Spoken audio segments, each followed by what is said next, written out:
안녕하세요. 안녕하세요. 자, 오랜만에 녹화입니다, 강쌤. 아, 2학기 처음인 것 같아요. 네. 2학기 왜 이렇게 오랜만에 우리가 하죠? 바쁜가 봐, 우리가. 바쁜. 1학기 때 얘기를 한 게 있잖아요. 네. 네, 저희 좀 많이 시청해 주시고 그리고 궁금한 점 댓글 좀 달아달라고 했는데 안 달려. 삐진 거야, 그래서? 저희 보셨죠? 이렇게 반응을 안 주시면 아예 안 한다는 점. 뒤끝인데. 그런데 오늘은 어쩔 수 없더라고요. 네. 3학년 교실 가보니까 난리가 났어요, 난리가. 수시 원서를 다 집어넣었죠. 네, 맞습니다. 그래서 지금 4년제 대학은 완료가 됐고 네. 그러니까 아이들이 이제 뭔가를 준비를 해야 되는데 네. 올해가 유독 좀 심한 게 그 자소서가 없잖아요. 맞아요. 자소서가 없죠. 자소서가 없으니까 어떻게 준비를 뭘 해야 되고 학과에 대한 고민이 훨씬 좀 떨어진 느낌? 그래서 하나하나 오늘 한번 짚어보기로 하기 위해서 이 시간을 준비했습니다. 네, 그래 주제는 뭐죠, 오늘은? 학생부 종합 전형 이제 면접이 중요한데 네. 그 면접을 한번 준비해보는 시간을 가지도록 하겠습니다. 네, 빠르게 보도록 하겠습니다. 먼저 이제 대략적으로 이 상위권 15개 대학에 이제 우리가 면접 일정 정도만 확인하고 갈게요. 네, 지금 화면에 보니까 인문 계열이네요. 네, 맞습니다. 일단 인문 계열이고 제가 기준으로 둔 거는 여기 이제 첫 번째 그림은 수능 시험. 11월 16일 보는 수능시험 이전에 이렇게 상위권 대학들 중에 우리가 면접을 보는 대학입니다. 네. 자, 그리고 나서 딱 보니까 이제는 시험을 끝나고 수능을 끝나고 엄청나게 많죠. 네, 그러네요. 이제 경향성은 논술을 좀 먼저 땡겨서 보고 네. 이유는 채점을 해야 되니까. 네. 지금 그 상위 15개 대학만 나열한 네, 거죠? 네, 맞습니다. 그래서 그 수능 논술을 채점해야 되니까 네. 그 수능 이후에 몰려 있다. 이렇게 이제 보시면 되겠고 우리가 학생부 종합 전형 유명한 뭐 네온 르네상스 뭐 예를 들어 두드림 전형 KU 추천 뭐 이런 것들은 사실 좀 뒤쪽에 편성이 되어 있다 이렇게 이제 확인을 할 수 있습니다. 네. 자, 자연계열도 한번 보시면 비슷한 유형이에요. 네. 그래서 수능 전에 있고 그리고 수능 이후에 많은 대학들이 쏠려 있다. 이제 그거를 이제 확인하실 수 있는데 네. 이제 상위권 대학일수록 수능 이후에 일정을 좀 많이 잡고요. 네. 좀 그 뭐 수도권에서 중하위권 이렇게 이제 내려가게 되면 보통 수능 전에 면접을 또 완료를 합니다. 예, 그래서 지금은 우리가 면접을 어떻게 준비를 해야 되냐, 네. 거기에 질문에 간단하게 조금 답을 하겠습니다. 면접이라고 하는 거는 학생에 따라 또 대학에 따라 학과에 따라 조금씩 달라지는 부분인데 네. 그래도 저희가 이제 단연간 학생들하고 면접을 준비를 해보면 공통적으로 물어보는 질문이 반드시 있습니다. 그렇죠. 네, 그래서 오늘은 이제 짧게 그 공통 질문을 한번 정리하고 넘어가도록 하겠습니다. 네. 첫 번째 질문이 뭔 것 같아요? 이거 우리도 많이 묻잖아요. 너 맞아. 우리 학교 왜 왔어? 맞아요. 첫 번째 질문은 학과 지원 동기예요. 네. 이게 너무 중요합니다. 근데 너무 뻔하지 않나? 아니요, 이게 올해 이제 특히나 대학 교수들이 느끼는 부분이 뭐냐면 네. 중도 이탈이 그렇게 많았대요. 그렇죠. 1학기만 하고 학생들이 다 재수학원을 갔어. 거기에 이제 큰 영향을 준 학과가 있죠. 맞아요. 그래서 의대를 가기 위해서 네. 많은 학생들이 이제 그렇게 떠나다 보니까 이제 대학 교수들 입장에서 어떤 생각이 드냐. 진득히 정말 이 학과가 좋아서 이 학과에 공부를 하기 위해서 온 학생을 특히나 이제 학생부 종합 전형에서는 그 학생을 뽑고 싶은 거지. 그래서 어느 때보다 학과 지원 동기에 대해서 그 대학 교수들이 너무나 강조를 합니다. 교수님들 입장에서는 그래 이제 으쌰으쌰해서 잘해보자라고 열심히 가르쳤는데 맞습니다. 저 의대 갈래요 이래버리면 힘 빠지실 것 같아요. 네, 그래서 학과 지원 동기를 준비를 하는데 학생들 제가 그 야간 자율학습 지도하다 보니까 네. 3학년 아이들이 준비를 하고 있는데 역시나 그 얘기가 또 나와. 어릴 때부터. 그래서 어릴 때부터 그 관련 학과를 좋아했고 뭐 준비했고 이 얘기를 또 하고 있더라고요. 네. 그래서 조금은 학생들이 이 학과 지원 동기에 어떻게 보면 면접의 한 50% 정도는 여기에 좀 노력과 투자를 했으면 좋겠다. 네. 이게 준비가 돼야 되는데 그러면 어떤 고민을 해야 되냐? 이제 그런 이제 고민이 되지 않습니까? 네. 그렇게 되면 당연히 학생들이 예전에 제가 한번 얘기를 했었는데 예를 들어 공학자다. 네. 뭐 또는 선생님이다 하면 그 공학자나 선생님 앞에 들어갈 수 있는 자기만의 형용사를 한번 고민해 보는 게 어떨까. 네. 그래서 단순하게 교사라고 하는 거, 선생님이라고 하는 거 되고 싶어요. 그런 것보다 선생님에서 필요한 다양한 역량들이 있을 것 같아요. 네네.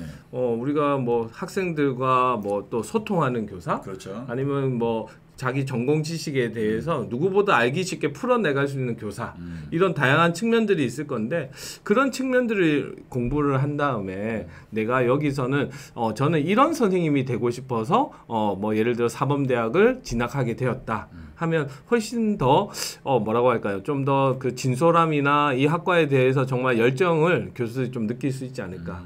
이 공대라고 하면 예전하고 좀 다르잖아요. 네네. 이 공대가 너무 이게 전문화됐거든요. 이제 이 전문화가 되다 보니까 이 공대나 이런 기술을 연구하시는 분들을 보면 이제는 좀 어떠냐, 그 한 대학의 팀 연구로는 좀 부족하대요. 네. 그러다 보니까 글로벌화되어 있는 세계에서 네트워크를 통해서 연구를 하고 같은 질문들을 하고 고민을 하는 그런 시대가 오다 보니까 나는 그럼 예를 들어 글로벌 세대에서 세계와 소통할 수 있는 그런 공학자가 되고 싶다. 이런 좀 컨셉들을 자기만의 컨셉들을 잡아가는 게 어떨까? 그러다 보니까 예를 들어 그 고등학교 때 뭐 링크라는 책을 읽었는데 네. 링크라는 게 관계에 대한 책이거든요. 그래서 그런 책을 통해서 이런 뭐라고 할까요? 뭐 집단 지성이라고 할까요? 이 집단 지성의 이 소중함을 알게 되었다. 뭐 이런 것들을 풀어 나가면 훨씬 그 전공에 대해서 아이들이 좀 더 많이 준비를 했고 정말 하고 싶은 친구구나 하는 걸 어필할 수 있지 않을까 생각이 듭니다. 우리도 그 학교에서 보면 얘는 정말 이 분야에 관심이 너무 많구나라는 학생들이 탁탁탁 보여요. 저희는 그런 친구들은 사실 고민을 많이 한 거죠. 네네. 그러다 보니까 그 관련해서 질문을 딱 던지는 순간 눈빛이 그렇죠. 달라지면서 술술술 나오고 정말 자신 있게 얘기하거든. 그런 것들이 좀 필요하지 않을까. 그러려면 기본적으로 고민을 해야 된다. 네. 옛날에는 자기 소개서를 쓰기 위한 고민 시간이 있었는데 지금은 없다. 네. 그래서 우리가 그 포인트를 노려야 된다 하는 거 말씀드릴 수 있습니다. 네. 자, 두 번째 질문. 이제 그러면 학과에 왔어요. 그러면 너 앞으로 뭐? 어떻게 공부하냐? 맞아요. 공부 계획. 이것도 여러분들 기본적으로 물어봅니다. 그래서 학과에 가서 공부 계획을 갑자기 들으면 그냥 열심히 교수님 수업 듣고요. 학점 잘 따고. 네, 잘 따고요. 그 다음에 대학원 뭐 가든지 뭐 취업할 거예요. 이렇게 좀 성의 없이 대답하는 경우가 있는데 그러려면 일단 학과 공부 계획을 알려면 뭘 배우는지 알아야 되겠죠. 그렇죠. 이제 저희 뭐 과학에서도 마찬가지로 생물이라면 뭐 분자 생물학도 있고 유전학도 있고 각 분야마다 또 더 세세한 어떤 학문들이 많거든요. 맞아요. 그런 걸 같이 얘기해 주면 좋을 것 같아요. 그래서 이때 우리가 추천할 수 있는 것은 네. 학과 홈페이지를 좀 갔으면 좋지 않을까. 정보가 참 많이 있죠. 맞아요. 그 학과 홈페이지에 들어가서 또 커리큘럼을 보면 1학기 때 뭘 배우고 2학기 때 뭘 배우고 3학년, 4학년 이렇게 보다 보면 좀 더 구체적으로 내가 이 학과에 대해서 이런 공부를 하는구나. 그리고 학과 커뮤니티 같은 데 보면 뭐 예를 들어 학술 동아리가 이런 것들이 있구나. 네. 그러면 혹시나 나의 진로랑 맞으면 이런 동아리들 또 언급을 하면서 공부 계획을 자기만의 공부 계획을 또 발표를 하면 훨씬 좀 더 메리트 있는 면접이 되지 않을까라는 생각이 듭니다. 네. 자, 그리고 이제 또 뺄 수 없는 마지막 하나가 있습니다. 예전에 저희가 그 자소서 얘기를 계속 하는데 네. 자소서에 보통 표준 양식이라고 하는 게 있었죠. 네.